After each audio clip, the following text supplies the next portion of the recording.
সে গণকদের কাছে জিজ্ঞাসা করলো ভবিষ্যৎ, সে জানতে চাইলো আমার ভবিষ্যতে কি হবে। ওই নমরুদের শহরের গণকেরা নমরুদকে গণনা করে দেখে শুনে বলে দিল, ওগো নমরুদ, ওগো খোদা, আমরা পরীক্ষা করে দেখেছি, গবেষণা করে দেখেছি, গণনা করে দেখেছি, অচিরে আপনার রাজ্যে, আপনার এই দেশে আল্লাহর একজন নবী আসবে, যিনার নাম হবে ইব্রাহিম।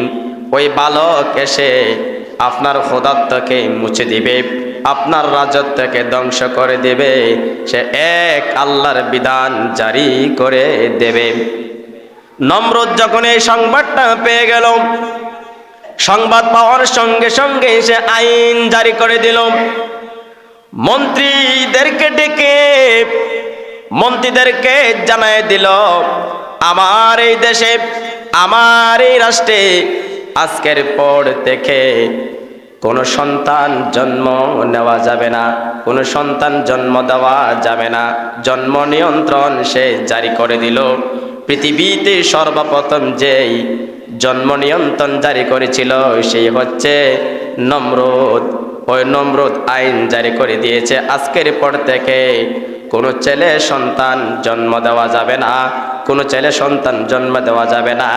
এই দায়িত্বটা দেখার জন্য ওনার মন্ত্রী আজরকে নমরুদ দায়িত্ব দিয়ে দিয়েছে। আল্লাহ তাআলা বলেন, রে নমরুদ, তুমি আইন জারি করেছো, তোমার এলাকায় কোনো ছেলে সন্তান হবে না। আবার সেই দায়িত্ব তোমার প্রধান খলিফা মন্ত্রী আজরকে যেই দায়িত্ব দিয়েছ, এই এলাকায় কোনো সন্তান জন্ম নেওয়া যাবে না, এটা দেখাশোনার জন্য দায়িত্ব দিয়েছ। আল্লাহর কুদরত বোঝা দেয়, আমার আল্লাহ তাআলা ওই নমরুদের সেই কথাকে আল্লাহ তাআলা গ্রহণ করলেন না। আল্লাহ তাআলা আজরের গড়ে আল্লাহর খলিল হযরত ইব্রাহিম আলাইহিস সালামকে পাঠিয়ে দিলেন। চিল্লায়ে বলেন সুবহানাল্লাহ। যে নমরুদ আইন জারি করেছে কোনো ছেলে সন্তান জন্ম দেওয়া যাবে না, আল্লাহ তাআলা তার মন্ত্রী উজিরের গড়েই আজরের গড়ে হযরত ইব্রাহিম আলাইহিস সালামকে পাঠিয়ে দিলেন। আজর তিনি মূর্তি বানাতেন, এজন্য তার নাম ছিল আজর ঠাকুর। সে মূর্তি বানিয়ে বানিয়ে সেই মূর্তির ব্যবসা করত, মূর্তি বিক্রি করত। আল্লাহর পয়গম্বর হযরত ইব্রাহিম আলাইহিস সালাম যখন পৃথিবীর জমিনে তাশরীফ আনলেন, আগমন করলেন, তিনি যখন ছোট থেকে বড় হয়ে গেলেন, চলাফেরা বয়সে যখন উপনীত হয়ে গেলেন, ওই সময় ইব্রাহিম নবী দেখে ওনার বাবা নিজ হাতে মাটি দিয়া মূর্তি বানায়, ওই মাটি দিয়া মূর্তি বানায়। এবার ইব্রাহিম আলাইহিস সালাম ওনার বাবাকে জিজ্ঞাসা করে, আজরকে জিজ্ঞাসা করে, বাবা এগুলা কিসের জন্য বানাও, এগুলা কি? তখন আজর ঠাকুর বলতেছে, এগুলা হচ্ছে আমাদের খোদা, এগুলা হচ্ছে আমাদের প্রভু, এগুলো হচ্ছে আমাদের মাবুদ। চিল্লায়ে বলেন নাউজুবিল্লাহ। ইব্রাহিম আলাইহিস সালাম ছোট থেকে কখনো তিনি মূর্তি পূজা করে নাই। ইব্রাহিম নবী ডাক দিয়া কয়, বাবা আপনি নিজ হাতে মাটি দ্বারা মূর্তি বানান, আপনি নিজ হাতে মাটি দিয়ে মূর্তি বানাচ্ছেন আর নিজেই বলতেছেন এগুলো নাকি আমাদের খোদা, এগুলো নাকি মাবুদ, এইগুলো নাকি প্রভু। ও বাবা, যিনি মাবুদ হবে, যিনি খোদা হবে, ওনার ক্ষমতা তো মানুষের চাইতে বেশি হবে। কথা বলেন ঠিক কিনা? যিনি খোদা হবেন তিনার ক্ষমতা মানুষের চাইতে বেশি হবে, কিন্তু আপনি বানাচ্ছেন আপনার খোদার চাইতে আপনার ক্ষমতা বেশি। যিনি মানুষকে সৃষ্টি করেছেন তিনি হয় খোদা, তিনি হয় আল্লাহ, আর আপনি নিজে নিজে বানিয়ে তাকে বলতেছেন খোদা। এই খোদা আমি মানতে পারি না, তাকে আমার প্রভু মানতে পারি না। ইব্রাহিম আলাইহিস সালাম তিনি যখন সকাল হয়ে গেল, সকালবেলা তাকায় দেখে পূর্ব দিক থেকে সূর্য আস্তে আস্তে করে উদিত হচ্ছে। যখন সূর্য উঠিয়া গেল, তামাম পৃথিবীটা আলোকিত হয়ে গেল। তখন ইব্রাহিম আলাইহিস সালাম মনে মনে চিন্তা করতে লাগলেন, হয়তো এটাই আমাদের খোদা হবে, কারণ যার বিশাল পাওয়ারে তামাম পৃথিবীটা আলোকিত হয়ে গিয়েছে। কিন্তু যখন সারাদিন গিয়ে সন্ধ্যা হয়ে গেল, সন্ধ্যা হয়ে যাওয়ার পরে সূর্যটা যখন ডুবিয়া গেল, ইব্রাহিম আলাইহিস সালাম মনে মনে ভাবলেন, আমার খোদা তো তেমন হইতে পারে না যে উঠিয়া যায় আবার নিবিয়া যায়।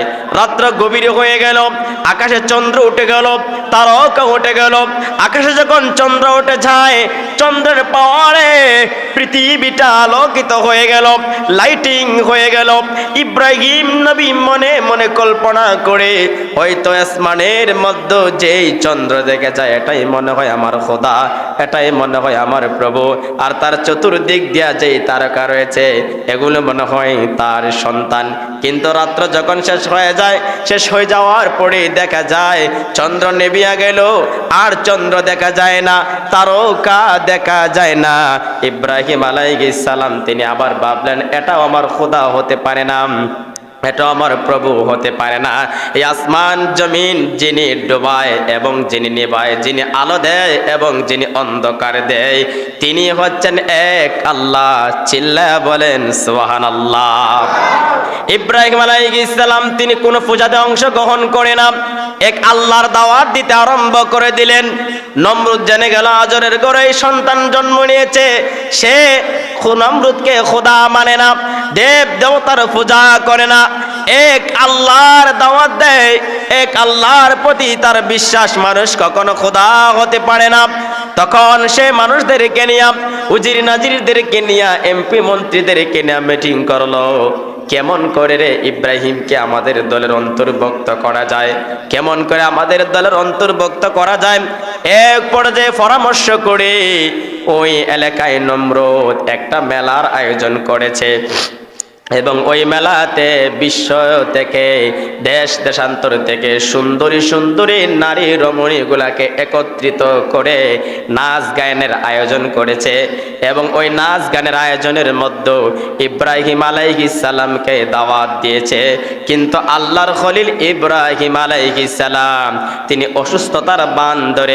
অসুস্থতার বান্দরে অজুহাতে তিনি মেলাতে অংশগ্রহণ করলেন না, তিনি বাড়ির মধ্যে রয়ে গেলেন। এই পৃথিবীতে সর্বপ্রথম যিনি মেলার আয়োজন করেছে, এই পৃথিবীতে সর্বপ্রথম যিনি নাচ গানের আয়োজন করেছে, সুন্দরী নারীদেরকে নিয়ে একত্রিত করে নাচ গানের আয়োজন করেছে, সেই হচ্ছে অভিশপ্ত নমরুদ, সেই হচ্ছে অভিশপ্ত নমরুদ।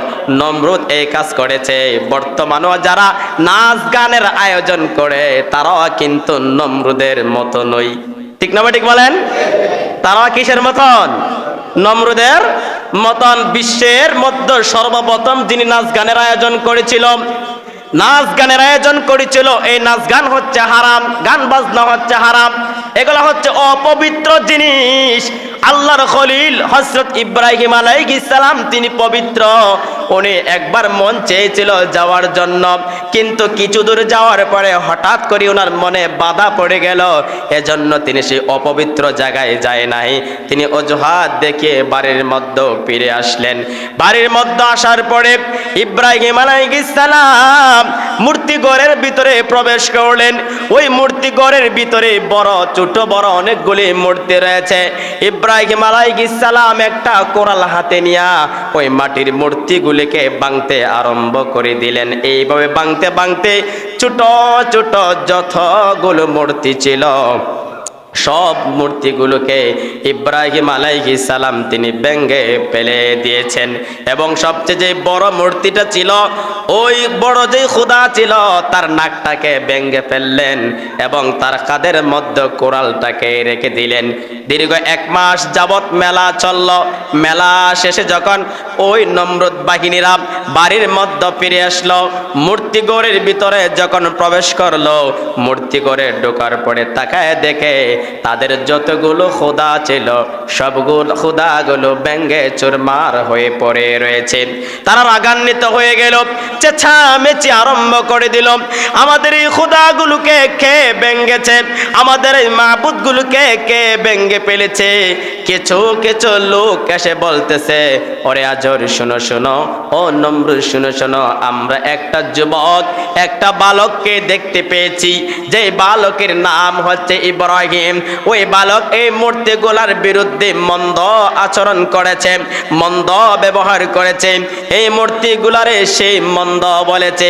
আজর চিন্তা করলো এবং নমরুদ চিন্তা করলো, হয়তো সেটাই ইব্রাহিমের কাজ হবে।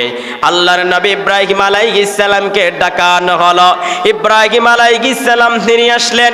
নমরুদ জিজ্ঞাসা করে, আমাদের খোদাগুলোকে খেয়ে ভেঙেছে, আমাদের খোদাগুলোকে খেয়ে ভেঙেছে, তুমি জানোনি এই খোদাগুলোকে কে ভেঙেছে? ইব্রাহিম আলাইহিস সালাম বলে, আমাকে কেন জিজ্ঞাসা করো? তোমাদের ছোট ছোট যে মূর্তিগুলা, তোমাদের ছোট ছোট যে খোদাগুলা ভেঙে চুরমার হয়ে গিয়েছে, তোমাদের খোদাগুলিকে জিজ্ঞাসা করো তাদেরকে কে ভেঙেছে। মাটির মূর্তি কথা বলতে পারবে না। সকলে মাথা নত করে দিল, লজ্জিত হয়ে গেল। আজর ডাক দিয়া বলে, রে বাবা, তুমি তো জানো এই মূর্তিগুলা কথা বলতে পারে না, এই মাটির মূর্তিগুলি কথা বলতে পারে না। ইব্রাহিম আলাইহিস সালাম জবাব দিলেন, বাবা, যেই মূর্তিগুলা কথা বলতে পারে না, একজন আরেকজনকে মারামারি করলে, মেরে ফেললেও, ভেঙ্গে ফেললেও যে মূর্তিগুলা নিজেকে রক্ষা করতে পারে না, সে কখনোই আমার খোদা, আপনাদের খোদা হইতে পারে, সে কখনোই আল্লাহ হতে পারে না। আল্লাহকে ভাঙা যায় না, আল্লাহকে মারা যায় না, আল্লাহকে ছোঁয়া যায় না, আল্লাহকে দেখা যায় না। নিজ হাতে মূর্তি বানাইলা, ওই মূর্তিকে খোদা বলো, এটা আমি বিশ্বাস করি না। আমি শুধু বিশ্বাস করি এক লা ইলাহা ইল্লাল্লাহ। চিৎকার দিয়া বলেন সুবহানাল্লাহ। ও বাবা, এই মাটির মূর্তি কখনো খোদা হইতে পারে না, কখনো প্রভু হইতে পারে না। মাটির মূর্তি কখনো আল্লাহ হইতে পারে। আবু জেহেল একবার বিয়ের দাওয়াত পেয়েছে। বিয়ের দাওয়াত পাওয়ার পরে সে মনে মনে চিন্তা করলো, বিয়ের দাওয়াত পেয়েছে, কোনো কিছু জিনিস নিয়ে যেতে হবে। এখন কি নিয়ে যেতে পারি? সে সুন্দর করে ছোট একটা মাটির মূর্তি কিনলো। মাটির মূর্তি কিনিয়া খোদাটাকে কান্দের মধ্য করিয়া ওই বিয়ে খাওয়ার জন্য, অনুষ্ঠানে যাওয়ার জন্য রওনা দিয়ে দিল। অর্ধেক যাওয়ার পরে প্রস্রাব ধরে পড়েছে। সে প্রস্রাবখানায় বসবে, খোদা তার কান্দে। খোদা কোথায় আছে? সে মনে মনে ভাবে, আমি যদি এখন খোদা আমার খান্দে, এ খোদারে খান্দে লইয়া আমি তো প্রস্রাব যদি করি, আমার তো অপরাধ হবে। কি হবে? অপরাধ হবে। এই জন্য তার খোদারে একটা গাছের কিনারায় রাখছে, গাছের গোড়ায় হেলান দিয়ে রাখছে, আর পাশেই প্রস্রাবে বসে গিয়েছে। হঠাৎ আবু জাহেল শুনতে পায় শা শব্দ হচ্ছে। কি শব্দ হচ্ছে? শাসা শব্দ হচ্ছে। আমি প্রস্তাব করি সামনে দিয়া, আর শব্দ হয় পিছন দিয়া। শব্দ হয় কোন দিক দিয়া? পিছন দিয়া। এ কল্লাটা গোড়ায় দেখে তার যে খোদা আসলো গাছের গোড়ায়, ওই গাছের গোড়ার মধ্যে একটা কুকুর ট্যাং তুললা একবারে শীষ দিয়া বড়াইলিস। কি করছে? ইসুরা একবারে বিজয় ফেলছে। তখন আবু জাহেল এই মূর্তির খোদার কাছে কি হয়, দেখছো নি, এমনই খোদা যে খোদা কুকুরে প্রস্তাব করলো নিজেকে বাঁচাইতে পারে। আসলে সে খোদা না, আসলে সে খোদা না। সে তখন মনে মনে বলেছিল, আসলে মুহাম্মদের ধর্মই সত্য, মুহাম্মদের ধর্মই সত্য, আমার বাতিজার ধর্মটাই সত্য। কিন্তু সে মনে মনে বললে কি হবে, মুখ দিয়ে বললে কি হবে, তার নসিবে ঈমান ছিল না। ইব্রাহিম আলাইহিস সালাম জবাব দিয়ে দিলেন। সকলে রাগান্বিত হয়ে গেল, কিছুই বলল না। এবার নমরুদ তার মানুষদেরকে নিয়ে ইব্রাহিম আলাইহিস সালামকে মেরে ফেলার জন্য বিশাল আগুনের আয়োজন করেছে। লাকড়ি জোগাড় করা হয়েছে, ওই লাকড়ির মধ্যে আগুন লাগিয়ে দিয়েছে। কয়েক মাইল এলাকা নিয়ে আগুন দাও দাও করে জ্বলতে আরম্ভ করে দিল। ওই আগুনের লেলিহাল, আগুনের শিখা এত বেশি উঁচুতে উঠে গেল, ওই আগুনের উপরে দিয়া কোনো ফাঁকি গেলে ওই আগুনের তাপে ফাঁকি জ্বলে ছাই হয়ে যায়। এত বিশাল আগুনের আয়োজন করেছে। এবার ইব্রাহিম আলাইহিস সালামকে বন্দী করা হয়েছে, হাতে পায়ে শিকল বেঁধে ওই ময়দানের মধ্যে আনা হলো। এবার নমরুদ বলতেছে, এত হাজার হাজার মানুষ রয়েছে, এই ময়দানের মধ্যে ইব্রাহিমকে আগুনে নিক্ষেপ করা হবে। এবার তাকে উলঙ্গ করে দাও, তার শরীর থেকে পোশাকগুলি খুলে দাও। নাউজুবিল্লাহ বলেন। আল্লাহর নবী ইব্রাহিম আলাইহিস সালামকে উলঙ্গ করে দিবে, ওনার শরীর থেকে পোশাকগুলি খুলে ফেলবে। আল্লাহ তাআলা ইব্রাহিম নবীকে ওই আগুনের পরীক্ষায় ফেলিয়েছিলেন। যখনই ইব্রাহিম আলাইহিস সালামকে উলঙ্গ করা হবে, ওই ওনার বাবা আজর বলতেছে, আমি নিজ হাতে তাকে উলঙ্গ করব, তার শরীর থেকে কাপড় খুলব। যখন সে গেল ইব্রাহিম নবীর শরীর থেকে কাপড় খোলার জন্য, ইব্রাহিম আলাইহিস সালাম বলতেছে, বাবা আমি তোমার সন্তান, আমাকে এই হাজার হাজার মানুষের সামনে উলঙ্গ করে আমাকে লজ্জিত করবেন না। কিন্তু আজর শুনল না, সে কাপড় খুলতে শুরু করে দিল। আমার আল্লাহ তাআলা জিব্রাইল আমিন আলাইহিস সালামকে বলে দিলেন, রে জিব্রাইল, যাও রে যাও, আমার বন্ধুর জন্য জান্নাতে পোশাক তাড়াতাড়ি নিয়ে যাও। ওই কাপড় খোলার আগে আগে জান্নাতে পোশাকটা আমার বন্ধুর শরীরে পরায় দাও। এবারে জিবরিল আমিন আলাইহিস সালাম জান্নাতে পোশাকটা এনে ওই কাপড় খোলার আগে আগে আল্লাহর খলিলকে জান্নাতি পোশাক জিবরাইলে পরাইয়া দিল। যেরকম সুবহানাল্লাহ। চরকির মধ্যে লাগাইয়া ইব্রাহিম আলাইহিস সালামকে আগুনের মধ্যে ফেলে দিলেন। একদিন নয়, দুদিন নয়, দীর্ঘ 40 দিন পর্যন্ত ইব্রাহিম আলাইহিস সালাম আগুনের ভিতরে ছিলেন। ইব্রাহিম নবীকে যখন আগুনে ফেলে দেওয়া হলো, বাতাস ডাক দেখো, আল্লাহ আপনার খলিল আপনার বন্ধুকে নমরুদ আগুনে ফেলে দিয়েছে, আল্লাহ আপনি অনুমতি দিলে আমরা আগুনকে উড়িয়ে দিব। মেঘ ডাক দেখো, আল্লাহ আপনি অনুমতি দিলে আমরা মেঘ বর্ষণ করে আগুনকে নিভিয়ে দেব, আপনি যদি অনুমতি দেন।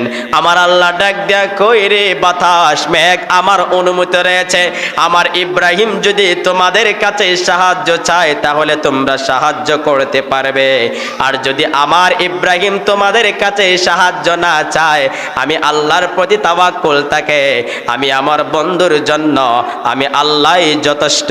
চিল্লায়া বলেন সুবহানাল্লাহ।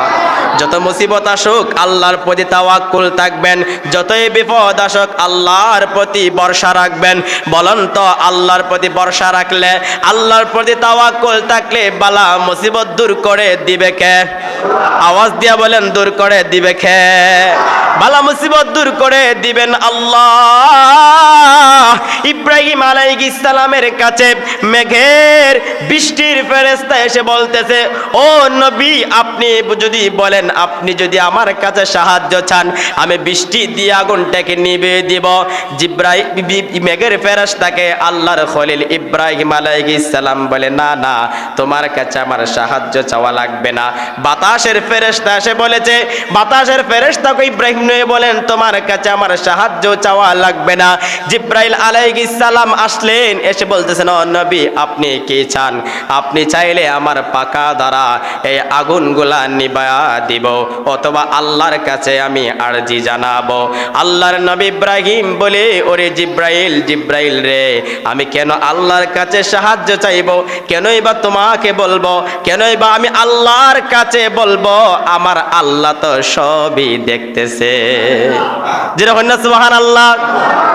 আমার আল্লাহ সবই দেখতেছে।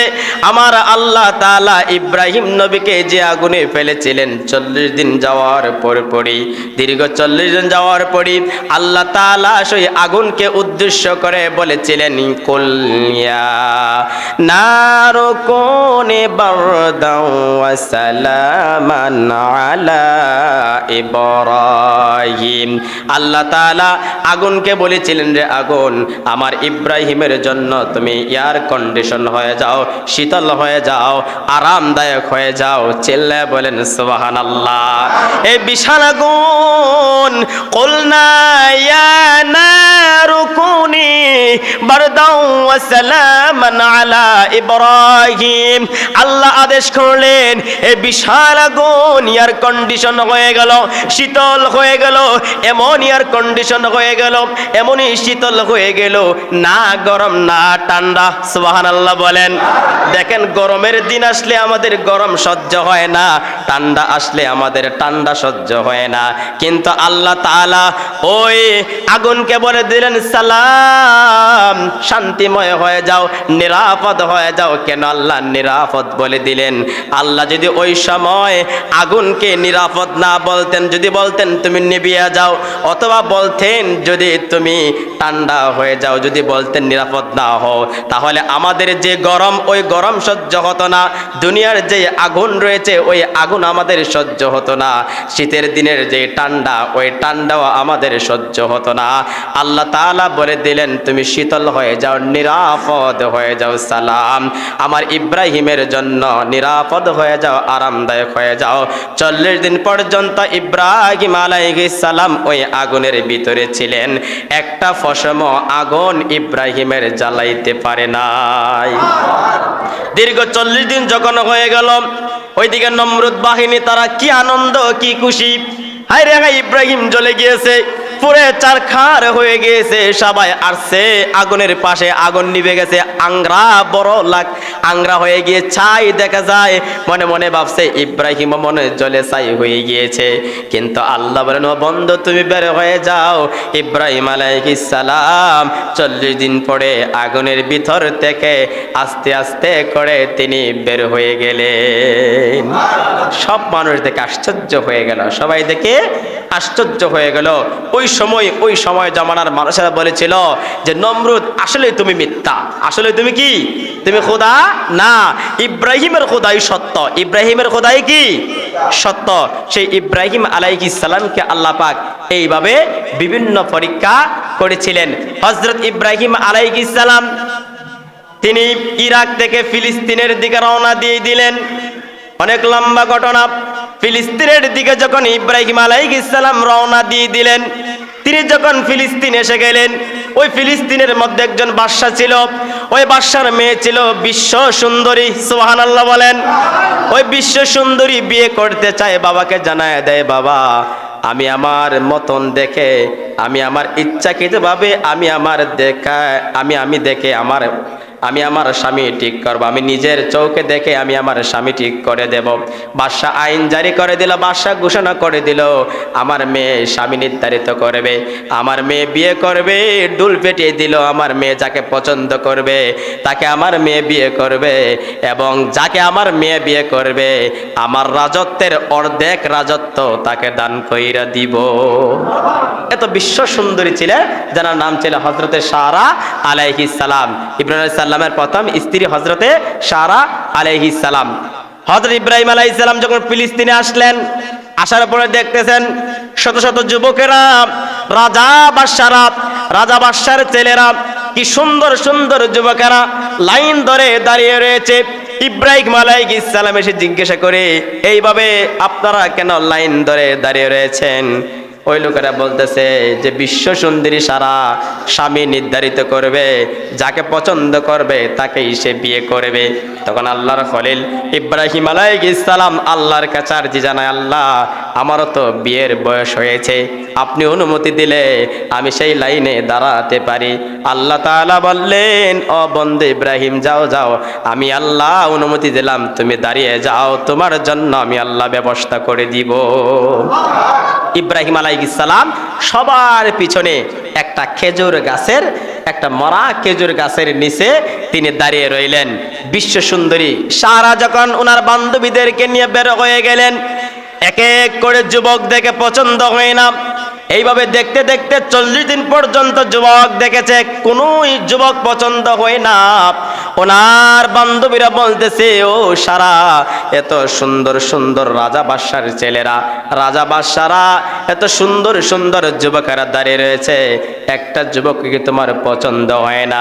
আমাদের পছন্দ হয়ে যায়, আমাদের তো মন চায় যেন আমরা আজকে একটা মানুষকে বিয়ে করে ফেলি, কিন্তু তোমার কি একটা যুবকও পছন্দ হয় না? সারা এইভাবে দেখতেছে দেখতেছে, দেখতে দেখতে সর্বশেষে ইব্রাহিম আলাইহিস সালাম সিরা পাঞ্জাবি পরনে, মাথায় যে পাগড়ি, পরনে যে জামা মুবারক রয়েছে, ওই ইরাক থেকে আসার পথে, ফিলিস্তিনে আসার পথে হেঁটে হেঁটে এসেছেন। রাস্তার যে ধুলোবালি রয়েছে, সমস্ত ধুলোবালিগুলা ইব্রাহিম আলাইহিস সালামের শরীরের মধ্যে লেগে গিয়েছে। ধুলোময় শরীর, এলোমেলো ছোল, দেখতে দেখতে দেখা যায় একজন ফকির মানুষ, দেখতে দেখা যায় একজন ফকির মানুষ ইব্রাহিম আলাইহিস সালাম সকলের পিছনে দাঁড়িয়ে রয়েছে। কিন্তু নবীদের চেহারা অত্যন্ত সুন্দর হয়। সারা যখন ইব্রাহিম আলাইহিস সালামের কাছে চলে গেল, ওনার কপাল মোবারকের মধ্যে নূরে মুহাম্মদী ছিল। ওই নূরে মুহাম্মদী যখন দেখতে পেল, হযরত সারা হযরত ইব্রাহিম আলাইহিস সালামের গলায় বিয়ের মালাটা পরাইয়া দিছে। বান্ধবীরা সব আশ্চর্য হয়ে গেছে, ও সারা তুমি এটা কি করছো? একজন ফকির মানুষ দেখা যায়, মোল্লা বেটা, তার গলায় তুমি মালা পরাইয়া দিছ। সারা বলতেছে, ও আমার বান্ধবীরা, না না, আজকে দীর্ঘ 40 দিন ধরে যাকে আমি প্রত্যেক দিন রাতে স্বপ্নে দেখি রে, আমি তার জন্যই এই আয়োজন করেছি। 40 দিন ধরে তাকেই খুঁজতেছি। দীর্ঘ 40 দিন পরে আমি আমার স্বপ্নের রাজকুমারকে পেয়ে গেছি।